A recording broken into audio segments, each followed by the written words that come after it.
Okay, sitting here with our man ABEL Vallejo. He's the drum tech for Charlie, and we're just bullshitting because we got time before the show. This is festival number 4 out of 3 in Australia, but we've been at it since when? When did we start this? The Year and a beginning? half? Yeah, 18 months. Yeah, a little bit ago. We've had some good runs. We've seen Europe, we've seen South America. A lot of We've stuff. seen a lot of things. Man, what the hell got you in with Charlie? How did that all start? Oh man, Anthrax had approached me 4 times prior before this last time, and I was always busy. I was with KORN most of the time. KORN, that's right. That's and right. a few others when they would call, and it just never worked out. And then I ended up finding myself in a gig that was really toxic. It was. I have a motto I try to live by, which is I don't work for no chumps. That's right. And That's right. and it was like literally the first time I got work after COVID, solid work. I had done LIMP BIZKIT prior to that, and then that got shut down by Live Nation when the bass player got COVID. That's right. And then I didn't work again. That was in October, and I didn't work again until May of 22. Damn. So post-COVID, May of 22. So yeah, so I was working with this band. I won't name them, but it was really toxic and terrible. Yeah. But the money was really good, and Right. and it was a lot of work. And then so I did one show with them, and then ended up getting let go. Not for anything I did. It's just I wasn't someone that was gonna take that kind of behavior, and I was there to do a job. And It's a weird biz, I man. think they realized that I wasn't gonna play ball that way. So Right.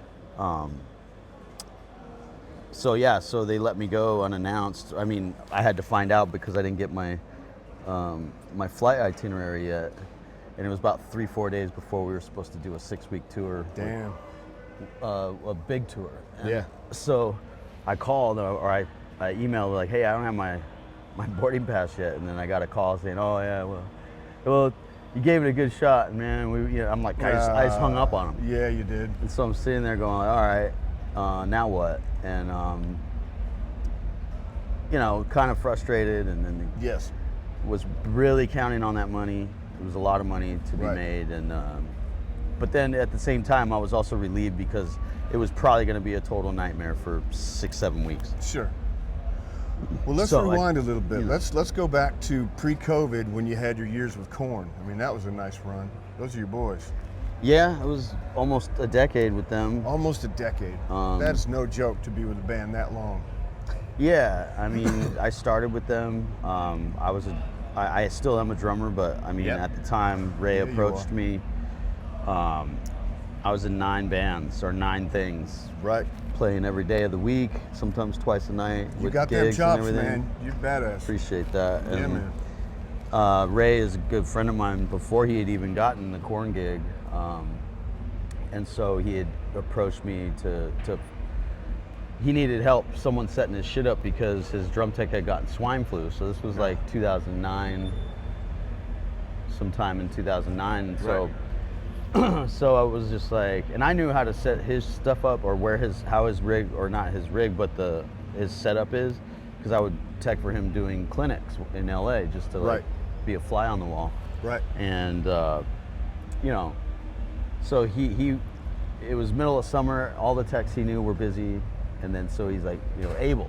So Yeah. he called me and was like, hey man, like how busy are you? Like how many bands are you in? I'm like 9. And he's like, fuck. He's like, dude, can you break away for 10 days and do these 4 shows? And I'm like, well, what's going on? Like, nah, my drum tech has swine flu. And Damn. he's quarantined, and I'm like, well, who's this for? And he's like, KORN. And I'm like, oh shit. Like, and I forgot that he had the gig. I mean, I was doing my own thing, and he worked a lot. So it was just like, I didn't know.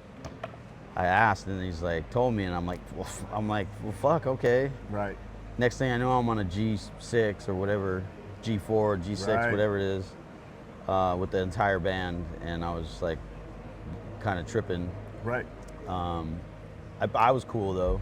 Yeah, you got no pressure. But I was just, but I was also like, I'm a fan. Yeah, and right. I'd never been in a private jet, and now I'm with the entire band facing them, facing each other, and flying at 48,000 feet. Man? Like I was just like, but I was cool. But I really wanted. I'm like, don't ask for a picture. Don't ask for. So I didn't. So I just kind of played it cool.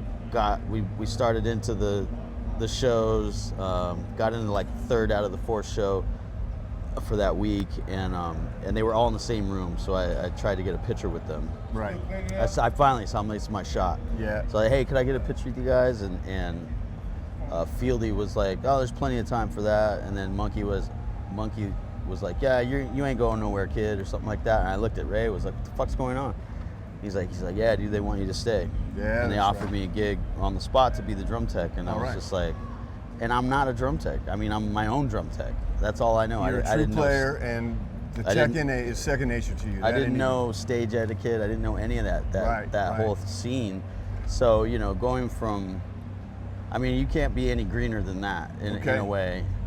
The plus was that I knew I knew drums. I knew drums. Right. But so it was one thing to have that on my side, but the whole etiquette side, there was a lot of people that were trying to make set me up to fail. That's right. Constantly. That's right.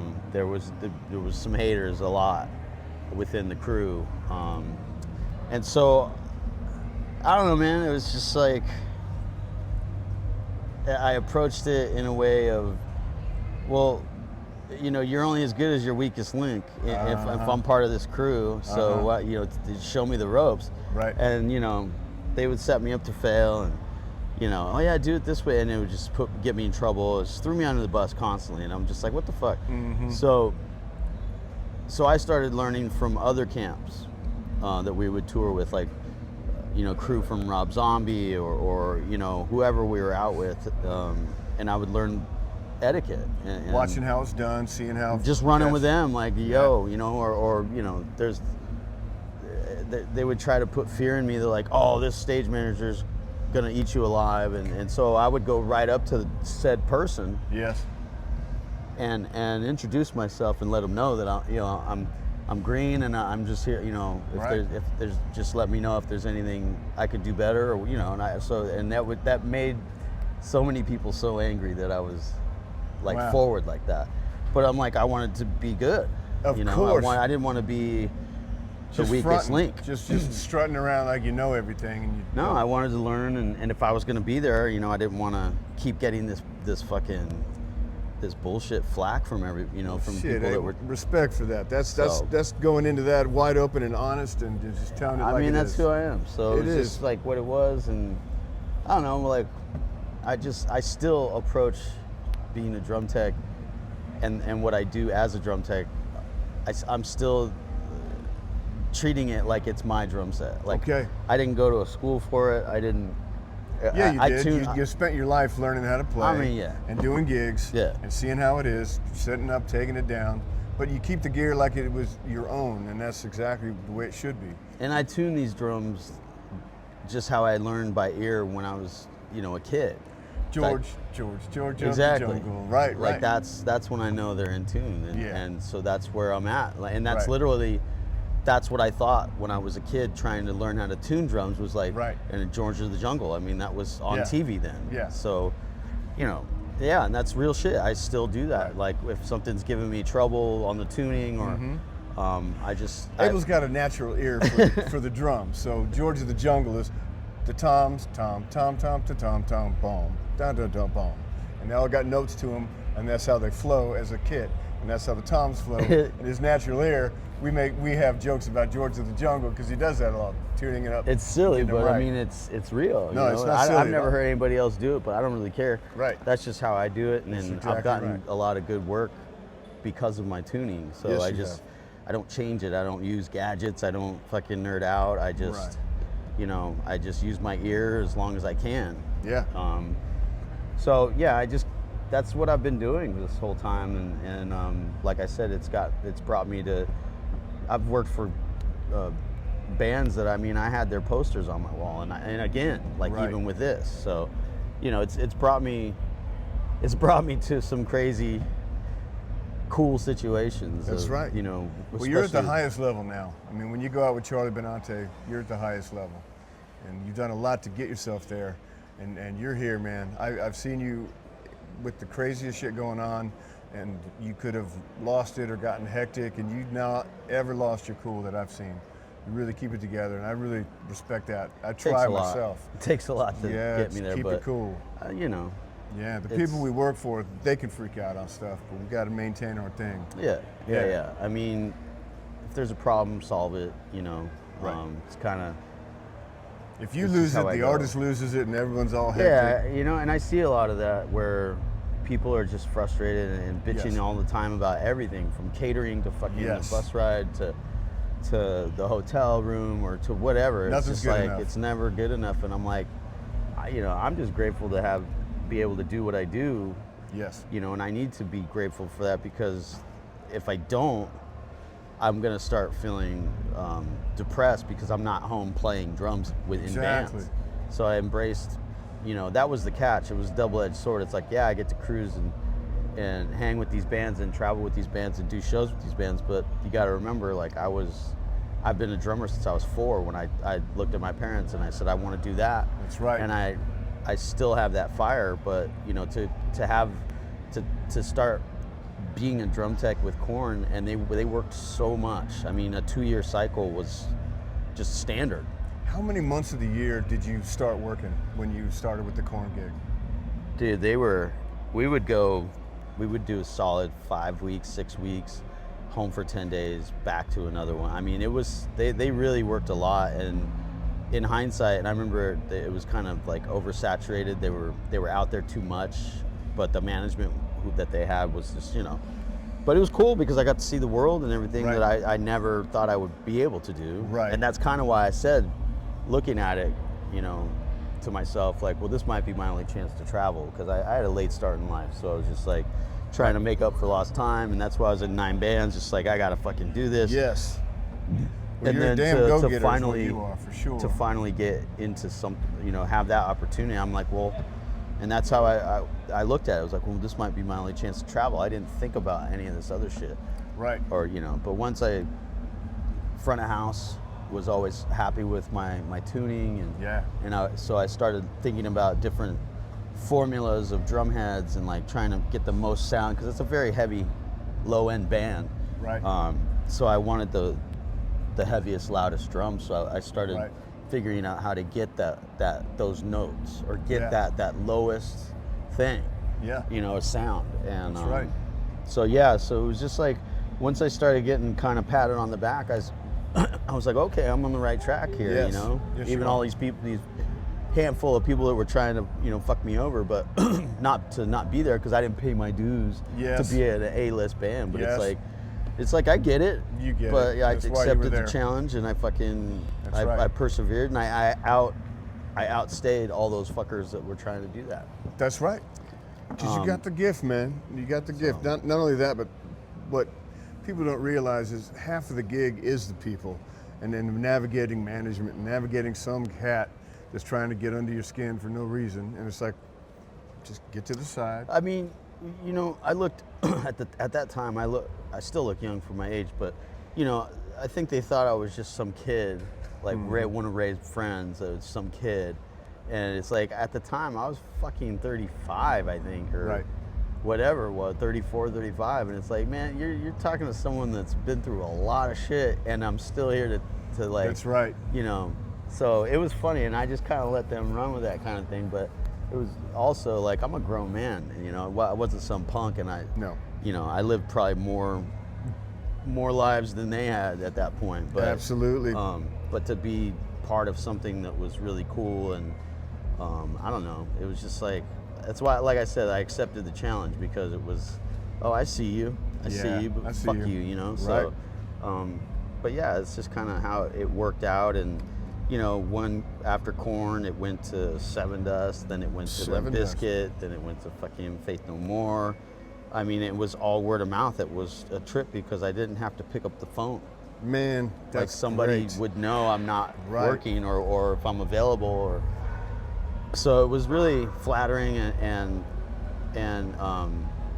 kind of empowering as well, because it's like, well, I am doing a good job, Yes. and I'm not like, and I'm just doing me.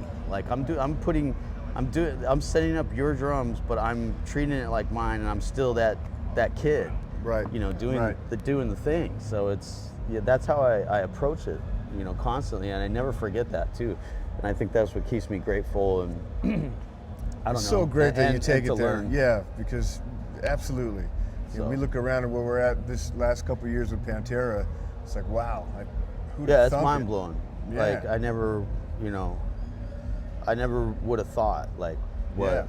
like that, and just like anything else, like KORN, I never thought I'd do that, and Right. then Seven Dust was another band I loved, and Yeah. it was just like, you know, and Faith No More, they you know, that was like, I don't even know anybody in that camp, Yeah. kind of thing, and then yeah, so back to when management for Anthrax called me two hours after I lost that gig with that shitty toxic band. Yeah.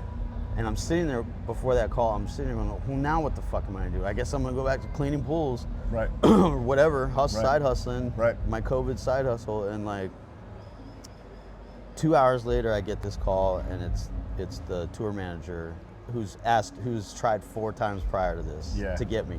Yeah. And this time I was like, I am available. Or Yes. no, I'm sorry. He hit me up, and I had the gig. I still had that shitty gig. That's what it was. And I was like, again, I'm busy. That's what I totally blanked on it. Okay, All I was right, like, all again, right. I'm busy. And and then 2 days later, I fucking lost that gig. Yeah. So I mean, I hung up on that other shitty tour manager. I hung up on him so fast, and I hit Paul back. I'm like, hey man, my schedule just opened up. Like, if that's still on the table. He's like, oh, we filled it. Ah. And I'm like sitting there going like, fuck. Yeah. Okay, well, that just figures. Mm-hmm. And then I'm like, you know, now what? And so then 2 hours later, he calls back going, all right, here's the deal. And he's like, the guy we have he's gonna do the first 2 shows, which was like Arizona, Vegas, and then they were coming to LA to do the Palladium. Right. And he's like, you're gonna jump on at the Palladium and then finish the tour, because he had other commitments or whatever. Right. So I was like, well, if he's cool with that, I'm cool with that. And then that's how it went. And so I got in there, started about 2 weeks in, 10 days in, whatever. And then the manager asked me, or brought me in the office and offered me the gig to stay. And you know, I said, well, hold on, you know, because it was technically one of my friend's gigs. So Right. in a way, I was filling in for him. Sure. And so I said, you talk to him, see what he says, because he had a lot of irons in the fire with other stuff. Like, I think he was rotating 4 different bands. Absolutely. Which is nuts, but I mean, it's hard to do. But I was like, you talk to him, he's my buddy. I don't poach gigs. That's not a list I want to be on in this business. It's not a good list to be on. Everybody talks about it, so it's just not my way, anyways. But so they came back. It was all good. We worked out the money, and all of a sudden I'm Charlie Benante's drum tech for Anthrax. Right. And it's like, all right, cool, and started doing that, and then I think that was June, July, and then I didn't even know about the Pantera thing. That it was even I didn't even know it was even a thing. Big I remember there secret, was right? chatter, but it was never Right. announced or any of that. Or there was always somebody speculating this Right. or that about it, but I never fed into it. And Right. and then I started hearing about it as I'm in Anthrax, and I was like, well, shit, who's gonna do? You know, I wonder who's gonna do that. That's crazy, and I wasn't even thinking about me. Oh, right, because you thought maybe Charlie have a different tech for something different. I didn't think You it didn't would. know. Yeah, Right. I didn't think any of that, because I was brand new in Anthrax, Right. and him and I were still getting to know each other. Like he's a man of few words. Like when you get to meet him. Right. It was a lot of nodding and a lot of this and like, you know, Sure. and a lot of that, Sure. but like few words. So it's Right. like, you know, it was kind of a trip,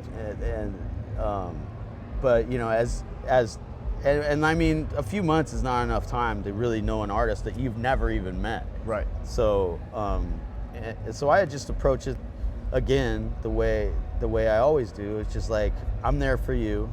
I got your back. Okay, we don't have to talk, you know. But I'm used to that.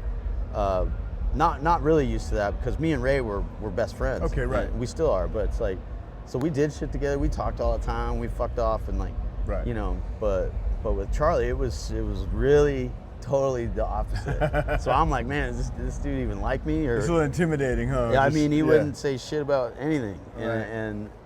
But he would just, you know, thumbs up. I'm like, well, that's the plus. You know, that's a step in the right direction. So, you know, but then. So Charlie got the gig, or at least they were able it was to say announced. that we have. It was announced. The Pantera, Yeah. you know, that this was happening, and I was like, okay. And so my friend Mike Miller was going to do this gig, and he also does Alice Cooper. So, so he had some Alice Cooper dates. So he asked me if I would fill in for him on the rehearsals. That's right. So when we went now. to Phil's house in Louisiana, I was just there filling in for Mike. Right. Which I was like, fuck yeah, I'll do that. And I wasn't trying to take his gig or anything, man. Like, it's like, hell yeah, like that'll be fucking cool to do that, to just be there. I've never met any of those dudes. Yeah. Besides Charlie, so it was just like, I mean, well, Zach, we toured with Zach because of Anthrax and BLS. So, that's right. So it was, you know, kind of knew each other, but he knew who I was. But yeah, I mean, so I did that, and before that was even done, I guess nobody knew that I wasn't the permanent guy. Okay. As far as like Phil and Kate, or you know, Kate mainly, because she must have got wind of it, because she walked up to me and was like, "I hear you're leaving us," and I'm like, yeah, I'm like, Mike's coming back, and she just gave me like a side eye, like, like, damn.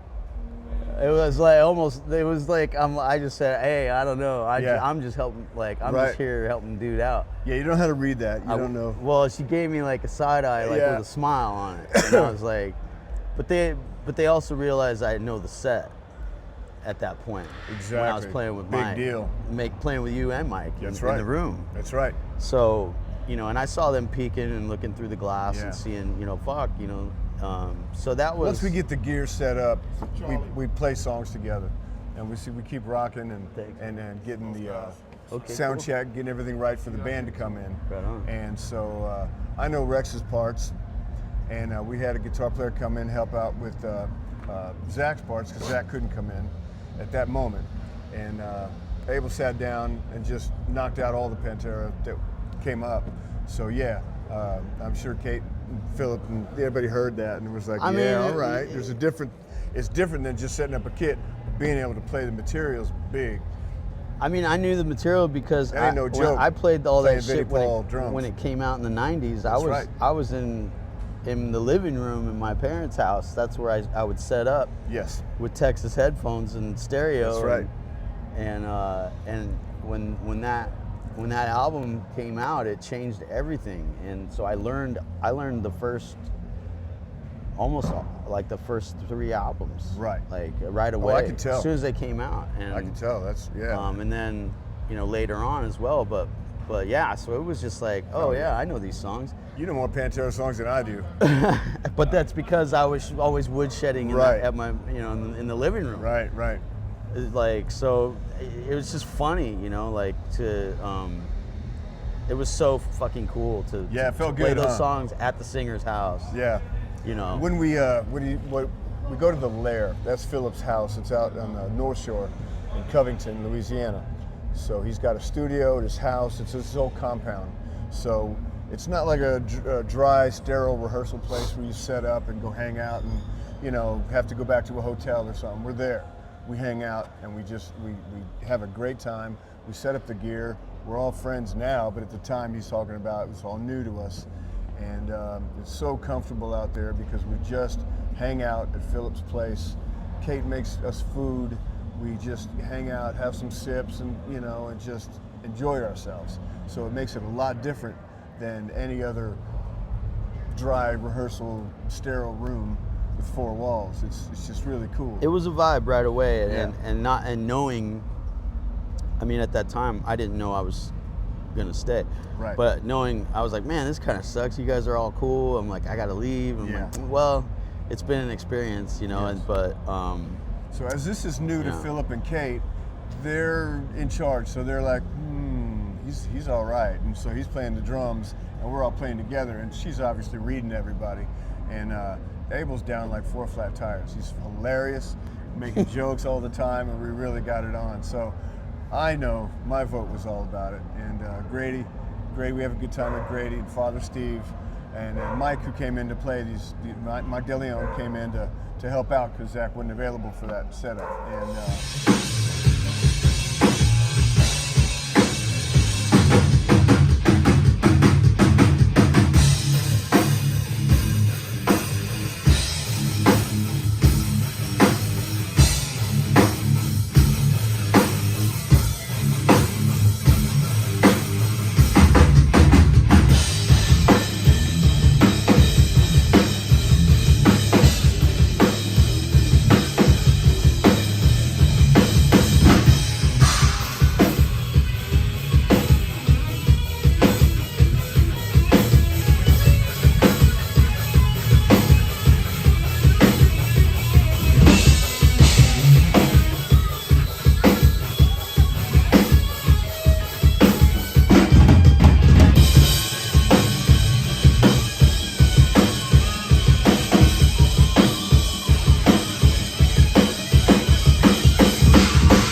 yeah, so I'm hearing the story, but I'm also remembering the story at the same time because we were all having a good time. Yeah, And, I was a fly on the wall, but I ended yeah. up getting that because Mike was shedding the songs Yeah. by himself, and I'm like, hey man, like I know those songs. If you want me to hit drums to that, he's like, Let's really? do it. He's like, yeah, get up there. Let's do it. And so that's how we started bonding, like and playing the songs, and then Yeah. then Grady would stepping in with oh yeah, I remember, like he had to like Show a couple get his things. chops back too, Yeah, but like yeah, get his chops back for Right, it, right. and like I don't know, man. It just started like blooming in It a was direction. a great start It was to where cool. we're at now. To go back and think about all that, it was a great start. Yeah, and So, so like yeah. when it was said that I was offered to stay, then I was like, okay, great. Yeah. Like, Yeah. I'm like, yeah, I mean, I'm already doing Charlie anyway, so I'm like, Right. so I went from no gig to fucking 2 gigs Yeah. within 4 months. Yeah. How great that is. So it was pretty man. wild, like the That's whole really wild. the whole thing. But to be a part of this Yeah. is the best thing I've done, and the best crew, the best situation, the best Man, vibes. it It's really like, is. it's just so much, Absolutely. so much good stuff out of it. That's like if you walk around and you're negative, you stick out like a sore thumb. Yes. because that's how And positive it then is you're around gone. here. So There's been some people that come in here and get Doesn't- uptight and doesn't don't last. get on our groove, and they're not here anymore. because I think we're all grateful for what this means Yes. to be here, and what it means for them to be playing these songs Yes. around the world, bringing that stuff back. Yes. You know, I don't take it as a money grab for Right. any reason. Right. But it's also So we That's jump, cool. we go right out of the rehearsals in New Orleans, and then we're on Slipknot festivals in South America. Just boom, the biggest Filming. festivals in the world that there are. And so all of a sudden, from a little rehearsal joint, Philip's house, to the biggest stages, and boom, boom, boom, short, flights, no sleep, 4 a.m. lobby calls, and we're there just hustling, getting the shows going, and that is the other side of it. And Abel never once had a problem. He set up that kit. We have a crazy stage. You've seen some stuff. I'm going to show you more. But man, we get to it, and we jumped right into the biggest stages on the planet, just together as Yeah. a new team. it's a well-oiled machine, and to be team backline. I Yeah. mean, it's fucking awesome, man. It's a club. It's Yeah. it's a unity. It's really cool. It is. you know, we're all here for the right reasons, and We're all here for the right reasons. That's You know. a good thing to say, because with this tribute stuff, man, they're not trying to have a new Pantera. There's no new Pantera. We're playing the old songs, and we're keeping it real, and it's dedicated to the brothers and the memory of them, and that's what the fans are out there for. Philip every night says, how many people seen Pantera? You get a bunch of hands. How many people never seen Pantera? Twice as many hands. Yeah. People bringing their kids out, enjoying it, having a good time. And I know Charlie's having a good time, man. I see nothing but, you know, smiles, and while he's playing, he's so into it. And I know that you being his tech just keeps him calm and knows that everything's going to be right. And, you know, I've never heard something go wrong. I mean, if stuff goes wrong, I'm right there, like right there. like a hunting dog. So Yeah, I mean, yeah. we've definitely have established trust and a friendship. Yes. On top of it, obviously, Still a quiet dude, but he is, different but he's relationship opened now. up a lot more, Right, a lot right. more. Absolutely. But yeah, it's cool, man. It's a good spot to be in, and like I said, I'm always grateful for the things that have come to me in the last Absolutely. 24 years. So Absolutely. I think 'cause we're all very lucky to be yeah. doing this gig, and we got good people around us, and we have a good time. And we get to travel the world and have days off in cool cities, and, you know, Abel's always down for some food, something, you know. Yep. Not everybody likes to. A lot of people, you know, stay in and don't want to go out and do a lot of stuff, but we sure do. And we see a lot of stuff, a lot of the world, and we have a really goddamn good time doing it. yeah, no, it's cool, man. Yeah. Looking forward to the next couple of years for sure. That's right. So Right on. Well, man, this is our first interview together, and we're going to have a lot more. But I just wanted y'all to meet Abel. He's a bad motherfucker, and now he's a good friend. yeah. And we're doing this. Shit. All right, y'all. Stay tuned. There's going to be more crazy shit and more crazy fools to talk to. Hi, Mom. Hi, Mom.